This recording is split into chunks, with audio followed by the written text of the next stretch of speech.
এই কবিতার শিরোনাম হচ্ছে ঈশ্বর হইল সার। বসিয়া উঠানে বিহান বেলায় বিহাই সব বিহান সাহেবান রে ডাকিয়া কয়, ভণ্ড লোকের অণ্ড লোকে যদি গণ্ডগোল হয়, লোকে তারে বৃহন্নলা কয়।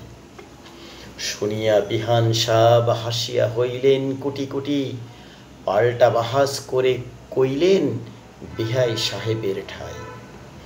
ভদ্রনোকের অণ্ডনোকে কাণ্ড জ্ঞান না থাকিলে তারে নোকে অমানুষ কয়। বসিয়া বৃক্ষ ছায় কাঁদিতেছে এক নপুংস মানব হায়, জগতে কেন আমরা এত অসহায়।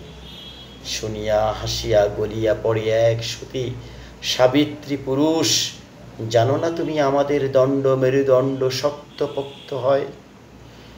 দেখিয়া মানুষের এই কাণ্ড কারখানা জটাধারী কহিলেন আসিয়া তেড়িয়া, এ জগৎ শূন্য সার বসিয়াছেন সাই, তার ভিতর দণ্ড মেরুদণ্ড সব একদিন হইবে ফানা, মাটিতে মিশিবে দেহ, গলে পচে সব হবে আবর্জনা।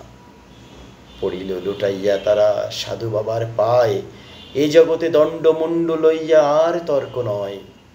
জগৎ হইল মহাচরাচর, ঈশ্বর হইল সার, মহামিলনের মহালোকে বসিবে একদিন রঙের হাট বাজার।